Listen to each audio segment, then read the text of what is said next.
ارے شیطان ایک سجدے کا انکار کر کے ہمیشہ کے لیے مردود ہو گیا. جس مسلمان نے فجر کی نماز کا مذاق اڑایا، ظہر کے سجدوں کا مذاق اڑایا، عصر کے سجدوں کا مذاق اڑایا، پھر مغرب و عشاء کے سجدوں کا مذاق اڑایا، جس نے 8 دن اتنا سجدوں کا انکار کیا، وہ اس بات سے نہیں ڈرتا کہ کہیں اللہ تعالیٰ اسے مردود نہ کر دے. الحمد للہ وکفى وسلام علی عباده الذین اصطفى اما بعد فقد قال الله تبارك وتعالى في القرآن المجيد والفرقان الحميد فأعوذ بالله من الشيطان الرجيم بسم الله الرحمن الرحيم إن الصلاة تنهى عن الفحشاء والمنكر وقال تعالى في مقام آخر أقيموا الصلاة ولا تكونوا من المشركين وقال رسول الله صلى الله عليه وسلم الإسلام 5 شهادة أن لا إله إلا الله وأن محمدا عبده ورسوله وإقام الصلاة وإيتاء الزكاة والحج وصوم رمضان. وقال النبي صلى الله عليه وسلم من ترك الصلاة متعمدا فقد كفر أو كما قال عليه الصلاة والسلام. وہ ایک سجدہ جسے تو گرا سمجھتا ہے، وہ ایک سجدہ جسے تو گرا سمجھتا ہے، 1000 سجدوں سے دیتا ہے آدمی کو نجات. بزرگوں، دوستوں اور آدمی ساتھیوں، میں نے آپ حضرات کے سامنے قرآن کریم کی وہ آیتیں تلاوت فرمائی کہ جن کے اندر اللہ تبارک و تعالیٰ نے ایک اہم عبادت یعنی نماز کا ذکر فرمایا. ان آیت کریمہ کے اندر اللہ تبارک و تعالیٰ نے نماز کی اہمیت کو بتلایا. چنانچہ قرآن کہتا ہے کہ ان الصلاۃ تنہی عن الفحشاء والمنکر، کہ بے شک نماز بے حیائی اور برے کاموں سے روکتی ہے. اسی طرح دوسری جگہ ارشاد ربانی ہے کہ اقیموا الصلاۃ ولا تکونوا من المشرکین، نماز قائم کرو اور مت ہو جاؤ تم مشرکین میں سے. میرے عزیزوں، نماز ایک ایسی پسندیدہ عبادت ہے کہ جس سے کسی نبی کی شریعت خالی نہیں. حضرت آدم علیہ السلام سے لے کر نبی پاک صلی اللہ علیہ وسلم تک تمام رسولوں کی امتوں پر نماز فرض تھی. نماز اسلام کا رکن اعظم ہے، بلکہ اگر یوں کہا جائے کہ اسلام کا دار و مدار ہی نماز پر ہے تب بھی کوئی مبالغہ نہیں. ہر مسلمان عاقل بالغ مرد اور عورت پر روزانہ دن میں 5 وقت کی نماز فرض عین ہے. امیر ہو یا غریب، فقیر ہو یا تندرست ہو یا مریض، مسافر ہو یا مقیم، یہاں تک کہ دشمن کے مقابلے میں جب لڑائی کی آگ بھڑک رہی ہو تب بھی نماز کا چھوڑنا جائز نہیں ہے. اسی طرح عورت جس وقت درد ذیل میں مبتلا ہوتی ہے، جو ایک سخت مصیبت کا وقت ہے، اس کے لیے بھی نماز کا چھوڑنا جائز نہیں ہے. میرے عزیزوں، نماز تقرب خداوندی کا ذریعہ ہے. نماز عشق کی پہلی منزل ہے. نماز محبوب کے لیے بہترین ہدیہ ہے. نماز تکبر و گھمنڈ توڑنے کا سب سے بہترین ذریعہ ہے. نماز عاجزی و انکساری کا اچھا ہتھیار ہے. نماز زندگی گزارنے کا طریقہ سکھاتی ہے. نماز ایک تنظیم کا درس اور اچھے کردار کا نمایاں مظہر ہے. نماز اتفاق و اتحاد، انس و محبت کی ایک جیتی جاگتی تقسیم تصویر ہے. ہاں، نماز اوقات کی پابندی، روح کی صفائی، دل کی ذہن کی بالیدگی کی راز ہے. در حقیقت یہ ہے کہ نماز زندگی گزارنے کا ایک درس اور حیاتی اخروی کی کنجی ہے. میرا عزیزوں، اللہ تبارک و تعالیٰ کے نزدیک نماز کا بہت بڑا رتبہ ہے. کوئی عبادت اللہ کے نزدیک نماز سے زیادہ پیاری نہیں ہے. اللہ تبارک و تعالیٰ نے اپنے بندوں پر روزانہ 5 وقت کی نماز فرض کر دی. ان کے پڑھنے کا ثواب اور ان کے چھوڑ دینے سے بڑا گناہ ملتا ہے. حدیث پاک کے اندر آتا ہے کہ جب کوئی شخص اچھی طرح وضو کرتا ہے اور پھر خوب دھیان لگا کر اچھی طرح نماز ادا کرتا ہے، اس کا رکوع بھی اطمینان کے ساتھ ادا کرتا ہے، اس کا سجدہ بھی اطمینان کے ساتھ ادا کرتا ہے، تو کل قیامت کے دن اللہ تبارک و تعالیٰ اس کے چھوٹے بڑے سب گناہ معاف فرما دے گا اور اسے جنت عطا فرمائے گا. اسی طرح حدیث پاک کے اندر آتا ہے کہ جب کل قیامت قائم ہوگی، حشر کا میدان ہوگا، دنیا کے تمام اولین و آخرین کا اجتماع ہوگا، ہر شخص بے چینی و گھبراہٹ کے عالم میں مبتلا ہوگا، ہر انسان کی پریشانی غضب آلود ہوگی. ہر طرف نفسی نفسی کا عالم ہوگا. قرآن نے اس کو اس طرح بیان کیا کہ یوم یفر المرء من اخیہ وامہ وابیہ وصاحبتہ وبنیہ، کہ کل قیامت کا دن ایسا ہوگا جس دن بھائی بھائی سے جدا ہوگا، باپ اپنے بیٹے سے نفرت کرے گا، شوہر اپنی بیوی سے نفرت کرے گا، بیوی اپنے شوہر سے کوسوں دور بھاگے گی. غرض اس دن ہر انسان میں ایک شان بے نیازی ہوگی، ہر طرف نفسی نفسی کا عالم ہوگا. اس وقت میرے اللہ کا ارشاد ہوگا کہ آج نہ تمہاری جائیداد کام آئے گی، نہ تمہاری بلڈنگیں جن کے اندر آج تم 1 کروڑ 2 کروڑ لگا رہے ہو، نہ آج وہ تمہارے کام آئے گی، اور نہ ہی تمہارے کارخانے تمہاری فیکٹریاں آج تمہیں بچا سکیں گی، اور نہ ہی تمہارے دوست اور احباب آج تمہیں بچا سکیں گے. میرے بھائیوں اس وقت بھی جو سب سے پہلے سوال ہوگا وہ نماز کا سوال ہوگا. نماز کے بارے میں پوچھا جائے گا کہ ہم نے تم کو صحت و تندرستی عطا کی تھی، ہم نے تم کو جوانی عطا کی تھی، تم نے اس کو نماز کے لیے استعمال کیا یا نہیں کیا؟ کل قیامت کے دن جو حضرات 5 وقت کی نماز پابندی کے ساتھ ادا کرتے ہیں، سردی میں ٹھنڈے پانی میں وضو کر کے اپنے اللہ کو راضی کرتے ہیں، گرمی کی شدت برداشت کر کے اپنے رب کو راضی کرتے ہیں، کل قیامت کے دن ان کے وضو کے اعضاء یعنی ہاتھ پاؤں اور چہرہ قیامت میں آفتاب کی طرح چمکیں گے اور بے نمازی اس دولت سے محروم رہیں گے. اسی طرح نمازیوں کا حشر کل قیامت کے دن نبیوں ولیوں اور شہیدوں کے ساتھ کیا جائے گا. اسی طرح بے نمازی کا حشر کل قیامت کے دن فرعون حامان قارون سردار بڑے بڑے کافروں کے ساتھ کیا جائے گا. اس لیے میرے عزیزوں نماز کا پڑھنا بہت ضروری ہے. نہ پڑھنے سے دین اور دنیا دونوں کا نقصان ہے.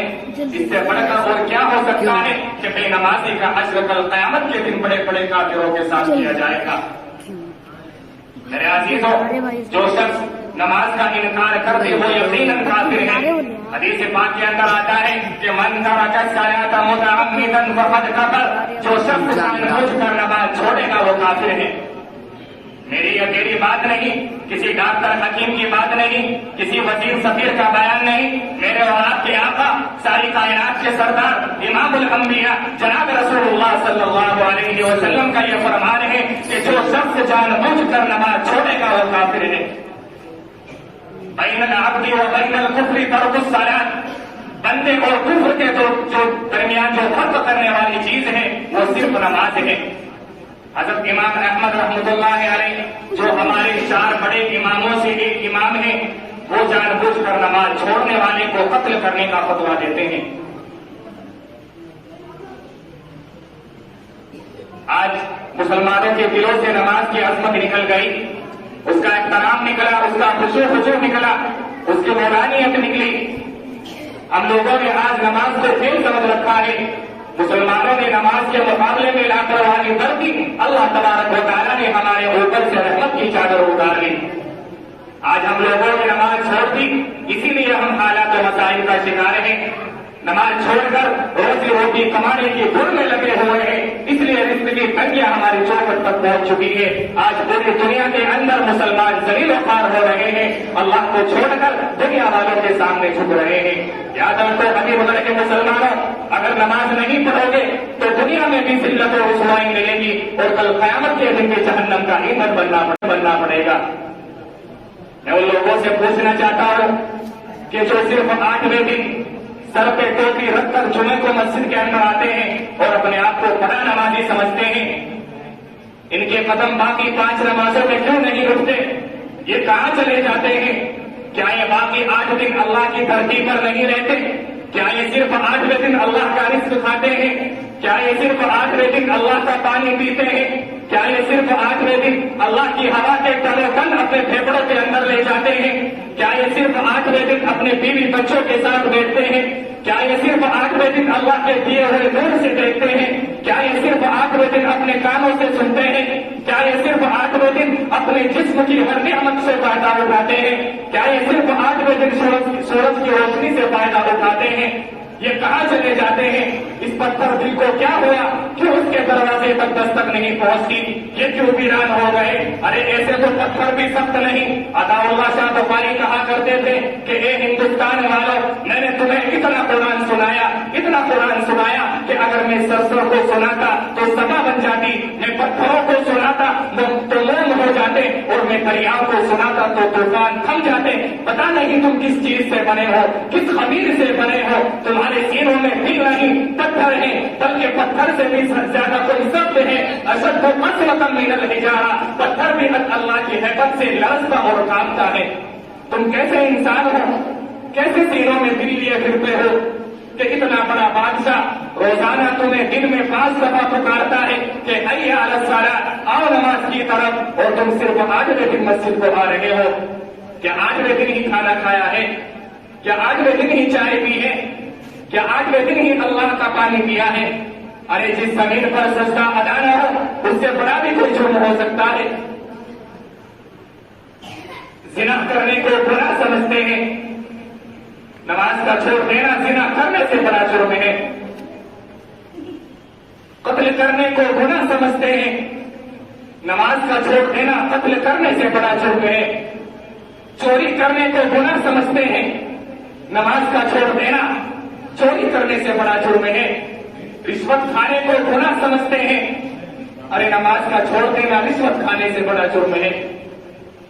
شیطان نے سجدے ہی کا تو انکار کیا تھا، شیطان نے کوئی زنا کیا تھا، کوئی قتل کیا تھا، کوئی چوری کی تھی، کوئی شراب پی تھی، کیا کیا تھا؟ شیطان نے ایک سجدے کا انکار کر کے وہ ہمیشہ کے لیے مردود ہو گیا۔ اس مسلمان کو ہوش نہیں کہ جو روزانہ 5 دفعہ دن میں 50 سجدے کا انکار کرتا ہے اور پھر آرام سے روٹی کھاتا ہے، آرام سے چائے پیتا ہے، آرام سے تہکہ لگاتا ہے، آرام سے بیوی کی آغوش میں لیٹتا ہے۔ ارے شیطان ایک سجدے کا انکار کر کے ہمیشہ کے لیے مردود ہو گیا۔ جس مسلمان نے فجر کی نماز کا مذاق اڑایا، ظہر کے سجدوں کا مذاق اڑایا، عصر کے سجدوں کا مذاق اڑایا، پھر مغرب اور عشاء کے سجدوں کا مذاق اڑایا، جس نے 8 دن اتنا سجدوں کا انکار کیا، وہ اس بات سے نہیں ڈرتا کہ کہیں اللہ تعالیٰ سے مردود نہ کر دے۔ تو کیا ہوگا اس دن کہ جن بچوں کی خاطر یا جس نفس کی خاطر اللہ تعالیٰ سے بغاوت کر رکھی ہے کہ آیا نہیں جاتا، اٹھا نہیں جاتا، گرمی بڑی ہے، سردی بڑی ہے، اندھیرا بہت ہے، کیا قبر کا اندھیرا بھول گئے؟ کیا قبر کی گرمی بھول گئے؟ کیا جہنم کا عذاب بھول گئے؟ کیا جہنم کی آگ بھول گئے؟ کیا جنت کی نعمتیں بھول گئے؟ وہ اللہ کا کلام بھول گئے؟ وہ اللہ سے ملاقات بھول گئے؟ وہ اللہ کا دیدار بھول گئے؟ یہ کیسے انسان ہیں، کیسے سینوں میں پتھر ہے کہ جو کمانے میں تو اتنے مست ہوئے کہ کسی کو ہوش ہی نہ رہے، اور جب اللہ بلائے تو ایسے غافل ہو جائے کہ نہ بوڑھے کو ہوش آئے، نہ جوان کو ہوش آئے، نہ کسی عورت کو ہوش آئے، نہ کسی مرد کو ہوش آئے، نہ بازار بند ہو، نہ کارخانے بند ہو، نہ فیکٹریاں بند ہو۔ یہ جمعے کے اندر ہی صرف اتنے کیوں آتے ہیں، باقی دنوں میں کیوں نہیں آتے؟ یہ کہاں چلے جاتے ہیں؟ میرے بھائیوں، آخر تمہیں کیا ہو گیا؟ کیوں نماز نہیں پڑھتے؟ کیا تمہیں اللہ کے عذاب سے ڈر نہیں لگتا؟ ارے اگر ایک کانٹا چبھ جائے تو اس کی تکلیف برداشت نہیں کر سکتے، ایک انگلی چل جائے تو سارا دن ہائے ہائے کرتا پھرتا ہے، تو بتاؤ اتنا سخت عذاب کیسے برداشت ہوگا؟ کیوں تم اپنی جانوں پر ظلم کر رہے ہو؟ کیوں اللہ کے بانی بن رہے ہو؟ کیوں اس کے احسانات کو بھلا دیا؟ کیا تمہیں اس کے احسانات یاد نہیں؟ ارے تمہیں بھوک لگتی ہے تو اللہ کے رزق سے پیٹ بھرتے ہو، پیاس لگتی ہے اللہ کا دیا ہوا پانی پی کر اپنی پیاس بجھاتے ہو، دن بھر میں لاکھوں ٹن ہوا اپنے پھیپھڑوں کے اندر لے جاتے ہو۔ غرض یہ ہے کہ اسی کے دیے ہوئے رزق سے زندہ، اسی کے دیے ہوئے پانی سے زندہ، اسی کی دی ہوئی ہوا سے زندہ۔ اگر وہ ارحم الراحمین اپنی ہوا کو روک لے تو تمہارے لیے سوائے موت کے کوئی چارہ نہیں۔ جو رب اتنا بڑا محسن، اتنا بڑا مہربان، آج تم لوگ اسی کے باغی ہو گئے۔ اگر ایک تھانے دار آواز دے